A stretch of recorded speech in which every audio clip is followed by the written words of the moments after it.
Bonjour Leïla Cobb. Bonjour. Merci d'être avec nous. Vous êtes co-directrice et programmatrice du festival Fiesta da Sete qui a commencé hier et qui a lieu jusqu'au 4 août. C'est le 27e festival des musiques du monde. On parlait de météo là à l'instant. Forcément, quand on est festivalier, ça joue. Vous êtes plutôt bien gâté, vous Et ça joue beaucoup et on a eu beaucoup de chance parce que c'était l'ouverture. On était à Poussin. On a fait une très belle soirée justement irlandaise pour commencer avec l'ouverture. Et on a eu de la chance, les orages sont arrivés dans la nuit, donc tout s'est bien passé pour l'instant. Mais oui, c'est plus qu'important puisque c'est festival, c'est extérieur, donc c'est une problématique, mais qu'on ne peut gérer celle-ci. Mais on essaie de faire au mieux. Voilà.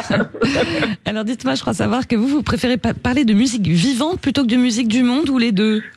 Les deux, on va dire. Elles sont vivantes et elles sont du monde, justement. C'est exactement ça. Ce qu'on n'aime pas trop avec la consonance des musiques du monde, c'est ce côté qu'on peut lui donner parfois, par erreur, de traditionnel, de patrimonial, alors que plus que jamais, elles sont vivantes et elles sont en mouvement.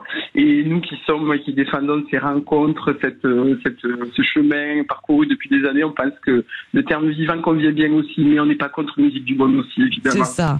Un festival qui prône le métissage, le dialogue interculturel, voilà, c'est surtout en ce moment des valeurs pour se rassembler, il y en a bien besoin. Plus que jamais, on est d'accord. Je crois que plus que jamais, les festivals de musique du monde qui sont malheureusement pas en voie d'expansion sont plus que nécessaires, je crois, à notre société. Et on espère pouvoir, le temps de 15 jours, apporter notre petite pierre au bonheur quotidien de ces gens qui participent. Et c'est vraiment un tour du monde en 15 jours. C'est ça qui est très chouette. En tout cas, cette bonne humeur, on l'entend dans votre voix. Alors, on pourra pas faire le tour de tous les artistes qui sont présents. Mais par exemple, là, au programme de ce week-end, dimanche, lundi, parce qu'il y a aussi bien des artistes, d'origine cubaine, chilienne. Oui. Alors déjà, il y a les concerts effectivement qu'on a commencé hier à Poussin, comme je disais. Dès mardi, on se retrouve avec une soirée Brésil dans les jardins de la médiathèque de Sète. Ensuite, on aura 2 belles soirées sur la plage, la Ola, avec des DJ sets du monde entier, du Maroc, de Londres, aussi des locaux et des régionaux, parce qu'on en a de très bons. Oui. Et ensuite, à partir du 30 juillet, on rejoint le fameux théâtre de la mer qu'on ne présente plus, avec 6 belles soirées magiques, la Méditerranée en fond de scène. Et là, effectivement, on a je vais pas tout citer parce qu'on il y en a beaucoup trop. C'est sur mais le site. Il y a une magnifique soirée d'ouverture. Ouais. Il y a une magnifique soirée d'ouverture cubaine avec le grand Chucho Valdés, grand pianiste cubain. Une soirée Brésil avec Séou. En clôture, Caravan Palace, les maîtres de l'électro swing qui vont faire une clôture, je pense, magnifique le 4 août aussi. L'Afrique avec Moussangaré et plein d'autres, mais on va pas tous les citer comme on a dit. Donc, sinon, il faut aller sur notre site www.fiesta7.com et vous avez tout le détail pour découvrir tous ces artistes. Voilà, alors on le sait, Leïla Cobb, l'inflation a impacté aussi tous les festivals.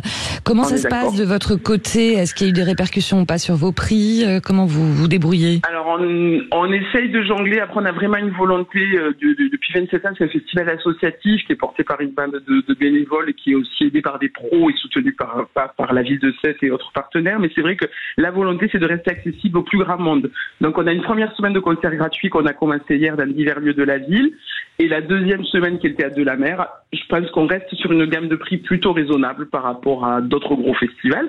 On essaye de faire des programmations adaptées et puis on essaye d'avancer, mais c'est évident que l'équilibre économique est de plus en plus difficile à trouver et année après année, on se demande si on sera là l'année d'après. C'est un réel pari, vraiment. Ouais. Parce que les coûts de production explosent, surtout à l'international, comme vous vous en doutez.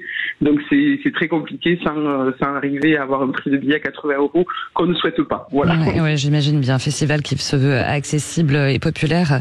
Et puis la culture qui résiste, qui est souvent d'ailleurs la grande oubliée des politiques. On en parle. Ouais, voilà. Bon, c'est un vaste sujet. On peut pas rentrer dans ce sujet-là. Voilà. Il est trop tôt le matin. Voilà, exactement. voilà. Avec des ateliers pour les enfants, des tchatches musicales. J'ai vu des stands de cuisine du monde. Impossible de répertorier tout.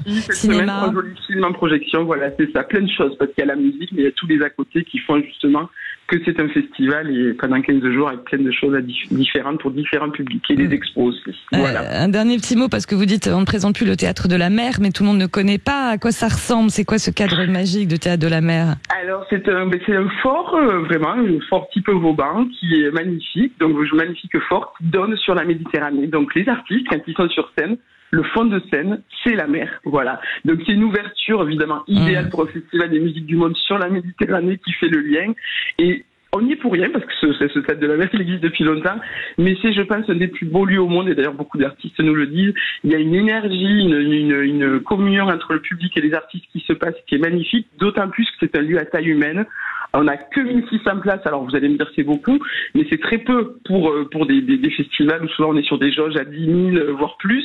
Et donc ça donne du coup cette dimension humaine, cette chaleur méditerranéenne, et puis la présence de la mer qui est magique, vraiment, vraiment. Donc, pour ceux qui n'ont jamais vu le lieu, rien que ça vaut le coup, c'est évident. Et voilà. C'est le festival Fiesta 7, c'est jusqu'au 4 août. Merci de nous avoir accordé un peu de temps, parce que j'imagine que vous allez avoir un bon dimanche bien rempli, Laila Cobb. Oui, c'est que le début, donc merci à vous de nous avoir accueillis. Avec plaisir. Bon festival à vous. Merci beaucoup.